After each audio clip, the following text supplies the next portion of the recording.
encontro que dá origem a grandes questionamentos sobre as escolhas da vida. Voltando para aqueles pilares, a saúde é importante, o aprendizado, estar aberto, agir, trabalhar, viver, ter prazer, tudo isso ajuda. E isso ajuda a construir a memória, Mar? Isso ajuda também a construir a memória, na verdade. Porque eu acho que uma das coisas mais terríveis do envelhecimento que me preocupa, claro que um monte de coisa preocupa todo mundo, né? A saúde, a falta de saúde, a falta de dinheiro, é evidente. Mas a memória é uma questão, né, muito que destrói a pessoa. Quando a pessoa perde a memória, a pessoa perde praticamente tudo. Ela fica completamente dependente, né? Na verdade, toda essa questão, esse envelhecer bem, ajuda a memória. Porque você poder fazer novos projetos, você se adaptar a essa a velhice, quer dizer, a terceira idade, a quarta idade, isso tudo vai fazer com que a sua memória fique melhor.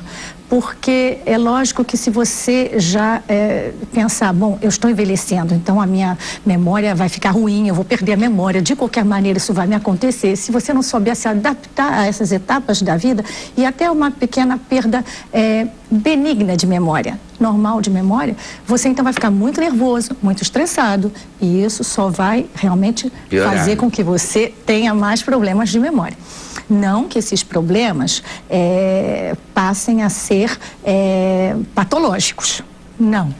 Porque é verdade que a partir de 40 anos você começa a ter uma pequena perda normal, natural, de memória, né? A partir de 40 anos começa a acontecer tudo. No dia que você não sentir nada, no dia que você acordar, depois de 40 anos, é porque você morreu. Uma dorzinha, uma coisinha.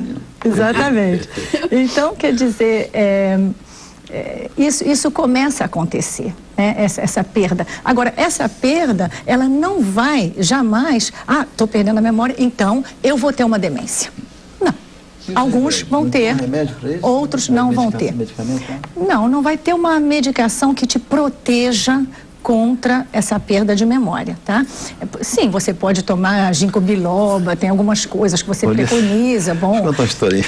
Me lembrei de uma historinha interessante do cara que falou, descobriu um remédio agora maravilhoso para a memória. O cara falou, qual é? Ele, fala o nome de uma flor. Ele falou, rosa. Ele falou, não. Cravo, lírio, não. Margarida. Falou, isso. Margarida, qual é o nome daquele remédio que eu estou tomando? Pelo amor de Deus. É ótimo. Na verdade, quer dizer, a questão da memória, então, passa pela mesma questão da habilidade de aprender que o Kalash está falando, quer dizer, de aprender uma nova informação, de trabalhar com uma nova... De você trabalhar, fazer trabalhar a sua memória. Assim como a gente pensa, eu tenho que ir para ginástica, tenho que modelar os meus músculos para ficar em forma, não é? As pessoas têm sempre essa preocupação muito grande, ainda mais aqui no Brasil. Mas a gente também tem que tentar fazer com que os neurônios fiquem bem musculosinhos, digamos, né? Então, e como é que a gente faz isso? Tentando sempre lançar pequenos desafios no cotidiano para a sua memória.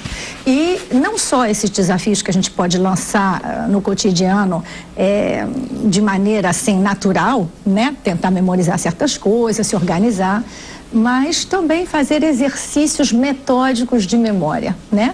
E esses exercícios podem ser exercícios como eu fiz aí neste livro, mas também qualquer tipo de exercício, exercícios diversos e variados são importantes para a memória. A memória, a gente diz que quanto menos a gente utilizar a memória, menos a gente vai poder utilizá-la, porque a gente vai perdê-la, tá? E quando a gente começa a ficar com aquela preocupação, puxa, mas olha, eu estou perdendo a memória, eu não estou memorizando e tal... Vamos nos perguntar primeiro, antes de mais nada, tá? A gente conseguiu prestar atenção? Estava acordado? Estava prestando atenção? Entendeu o que foi dito? Estava interessado? Estava motivado com o que estavam dizendo? Entendeu? Então tá, então se tudo isso aconteceu, a sua cabeça não estava ocupada com problemas, com estresse, com alguma outra coisa? Não. Então... Ok, então partindo do princípio que eu entendi, que eu posso memorizar, eu também tenho que fazer o quê? Um processozinho de memorização. Talvez repetir essa informação ou utilizar qualquer outra estratégia para que a informação seja realmente encodada, né? Quer dizer, às vezes eu utilizo um termo que eu não sei bem se é português, mas enfim. Então, o que acontece? Isso tudo é o que é muito importante, você trabalhar essa sua memória. Aí você diz, mas quando o meu filho memoriza tudo tão facilmente na escola, mas bom, claro que... Mas a pilha nova, né? Ele tem a pilhazinha nova, né? Então, mas não tem nenhum problema se a gente trabalhar a memória, a gente pode renovar um pouquinho então, a bateria. na tese de que a palavra cruzada, o jogo da memória que a gente usou com o filho também. Pequeno, usou quando a gente era pequeno, pode reacender, pode reestimular ou estimular. Tudo reestimula, tudo reestimula. Na verdade, assim, a perda de memória, hoje em dia, quando a gente tem vai para uma demência, né, vai desenvolver uma demência, porque a gente não pode saber exatamente, porque a pesquisa não nos diz ainda, por que umas pessoas vão realmente caminhar para uma demência e outras não, né? Tem uma série de fatores que são fatores que a gente já sabe que favorecem isso. O que é? A mulher ela desenvolve mais demência do que o homem, a longevidade, né? Quanto mais velho a gente vive, mais a gente tem possibilidade de caminhar para uma demência. E também, bom, mas eu quero fazer uma parte nisso, não quer dizer que porque eu vou viver 95 anos que eu vou desenvolver uma demência. Demência como Alzheimer ou uma demência qualquer que, tá? Não quer dizer isso, tá? Eu posso chegar a 95 a 100 anos com uma cabeça ótima e ter outro tipo de patologia, né? A outra coisa, justamente, que favorece também uma demência, que é quando a pessoa teve menos, ela estudou menos, ela fez menos esforço com o seu intelecto, esforço intelectual, esforço de memória na vida dela. Tá? Aí vocês vão me dizer, sim, mas e como é que é o Jacques Chirac? Hoje em dia é demente, no entanto, foi presidente, um cara brilhante, estudou muito, então como é que ele... Bom, o que acontece é o seguinte, na verdade, se a pessoa tiver que ter uma demência, ela vai ter, de qualquer maneira, porque por enquanto a gente não tem antídoto, não pode impedi-la, tá? O que a gente pode fazer, e o que ele fez, certamente, ele... ao contrário, ele podia ter... A gente pode adiar? A demência, em vez de ser declarada, de ter se declarado com 60 anos, ela se declarou com 80. Por quê? Porque ele ganhou 20 anos aí, porque os neurônios dele também tinham muitos que estavam em ótima forma e que podiam suprir o trabalho dos outros que não estavam mais lá, ou que estavam deficitários. Então você acredita que o exercício intelectual, seja ele de defender uma tese, seja ele de fazer palavra cruzada, de ler um texto e memorizar esse texto e tentar repeti-lo, tudo isso ajudaria? Tudo isso. Marta, eu faço isso e eu atualmente tenho uma dificuldade enorme de decorar texto. De verdade, esse último espetáculo que eu fiz agora, inclusive tem 2 frases que eu não sei até hoje. Eu não consigo dizer que frases são essas, porque eu não sei essa frase. Entenderam o que eu falei? Eu entendo. Eu não sei que frases são essas, eu tenho que falar 2 frases numa determinada hora. Mas eu não sei, eu não consegui decorar essas 2 frases. Dá para entender essa Sempre história? Mas aí não sei. Não sei o que é isso, eu não falo a frase. Eu falo, não, você tem que acreditar em mim, você tem que acreditar na minha dor. Mas as 2 frases anteriores, eu não sei dizer, Leda, quais são, eu não decorei. Cláudio, você... O que é isso, cara? Entendi, agora já estou até preocupada, agoniada. Como é que a gente vai fazer ele decorar isso? Não vai decorar, não vou decorar essa frase. Sim, Cláudio, tenta utilizar uma estratégia com essas frases. Eu pensei em tudo. Tem várias estratégias que você pode usar. Você pode justamente, dependendo da sua frase, você vai tentar fazer você vai pensar em alguma coisa que te lembre essa frase. Como a Margarida. Tá? Você vai fazer um paralelo dessa frase com outra coisa. Um paralelo entre essa frase e outra coisa. Tem vários tipos de estratégia que você pode usar. Tem vários tipos de estratégia que a gente utiliza para melhorar a memória. Na verdade, o meu trabalho, o trabalho que eu desenvolvi durante 17 anos na França, onde eu lancei essa técnica até deste livro, é porque nós temos pesquisas lá sobre diferentes técnicas para ajudar a memória e são técnicas, são diferentes tratamentos não medicamentosos. Por quê? Porque hoje em dia, quando você tem uma demência, você tem alguns medicamentos que você pode utilizar para poder frear o processo demencial, tá? Frear, não acabar com ele. E nem voltar atrás, mas frear. Mas o que você faz? Você dá só o remédio para a pessoa que tem demência? Não. Você também dá exercícios. Você segue o paciente, você dá exercício. E em prevenção, você dá outros tipos de exercícios mais sofisticados e com muitas estratégias, onde a pessoa vai poder desenvolver a bagagem que ela tem, tá? Os neurônios que se perderam. Né? A gente não traz de volta, mas o que está lá, a gente vai fazer trabalhar em potência máxima. Marta, os neurônios, você disse que os neurônios que a gente perdeu, a gente não retoma. Outro dia entrevistei uma neurologista que disse que a gente pode, não é ressuscitar, mas reativar esses neurônios com a meditação. Você acredita? Você conhece algum estudo sobre isso? Quer dizer, o reativar, será que ela não falou? Porque reativar, sim, você reativa os neurônios que estão lá, que vão trabalhar dobrado, que vão fazer o papel daqueles que se foram, e então você vai conseguir recuperar muito da sua capacidade, né? Você vai estender a sua autonomia. Você acredita que esse tipo, você falou no estresse, logo no começo, e o estresse deixa a gente até esquecido, né? A gente consegue ficar tão aturdido, às vezes estressado, que esquece coisas fundamentais, ou coisas que você ia ali fazer, mas você está tão estressado que no caminho você não lembra. Aí você tem que voltar para onde você estava para lembrar.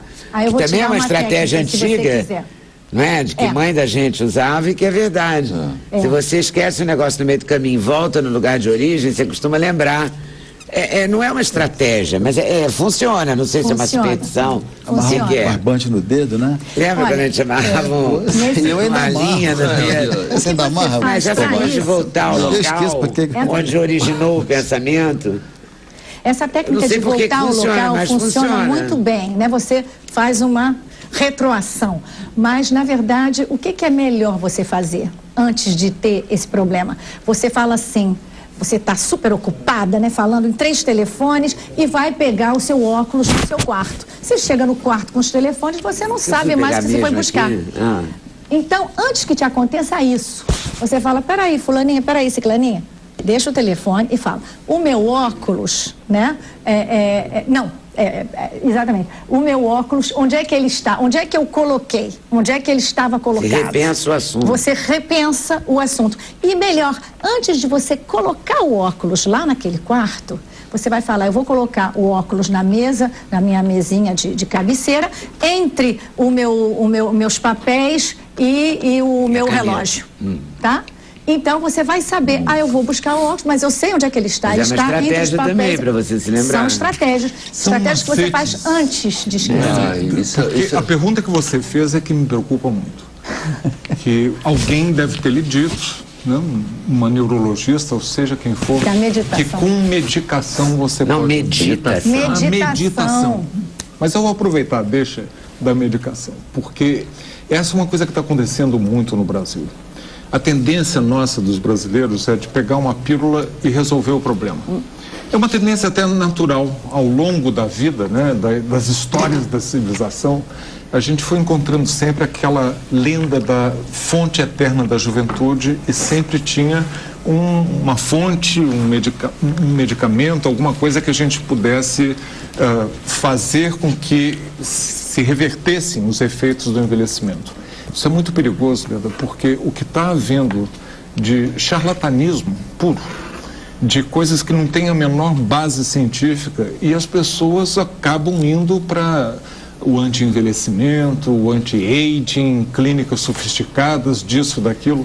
Mas a gente tem que sempre se perguntar, existe realmente base científica ou aquilo é só para dar lucro para alguns poucos que estão fazendo esse tipo de medicina charlatã que está acontecendo muito? Mas eu só queria deixar claro que essa neurologista que me disse, o que ela me disse não tem nada a ver com medicamento, é apenas a meditação. A meditação como uma arma, como uma aliada. Eu acho interessante. Na verdade, não arma, mas uma aliada para você ou reativar os neurônios, ou rejuvenescê-los, ou até descansar, né? Descansar a cabeça. Na verdade, a gente dá... Se reencontrar, talvez. Na verdade, alguns hospitais dão justamente para os pacientes de terceira idade que estão com problemas de memória, além dos exercícios de memória, como essa técnica sobre os contos de fadas que eu utilizei, os exercícios físicos, como o Tai Chi Chuan e também a meditação, que são exercícios onde você vai se posicionar no espaço, onde você vai se tranquilizar, você vai prestar atenção na sua respiração. Então, isso tudo vai te acalmar, vai te relaxar. E relaxando, você vai se sentir melhor e a memória vai ficar melhor também. Eu vou pro intervalo agora, vou ouvir vocês daqui a pouquinho, senão não vou nunca, tá? Tá bom. Preciso ir. Sem censura no programa da TV Brasil. Ainda dá uma meia só de ser coisa de mineiro. Fortalecimento da memória pelos contos de fadas, da editora Vozes, é o livro da Marta de Santana. Marta ainda mora na França? Eu agora moro em Londres, mas eu trabalho na França todas as semanas. Então eu faço Londres e Paris para trabalhar, né? Trabalho nos dois lugares. Você é bem chique, né, querida? A gente aqui assim, querendo fazer um Rio e São Paulo, não consegue, a outra faz Paris, Londres. Jacarepaguá para Madureira. Tá podendo ela. Ó, o livro dela vai ser lançado quando mesmo? Esse livro vai ser lançado na livraria Argumento, na sexta-feira, às 19h, no Leblon, na Dias Ferreira, 417. Vou mostrar uma coisa para vocês. O livro tem exercícios, envolva somente as imagens que representam elementos ou personagens do conto. Você pode também, eu adorei esse, que você acha o que está no... Você acha o que não está na outra foto. Tipo um simulado do jogo da memória, né? Os contos de fadas... Eu achei, os dois não estão. Esse trabalho, você achou? A memória tá boa. Na verdade, esse trabalho eu desenvolvi em 2006 em Paris, num hospital parisiense de geriatria que se chama Hôpital Brocard, e ele deu origem ao primeiro livro que foi editado em Marselha em 2011, né, pela Solal, e agora a Voz está editando. Parabéns para você. Então é sexta agora? Sexta agora. Tá certo.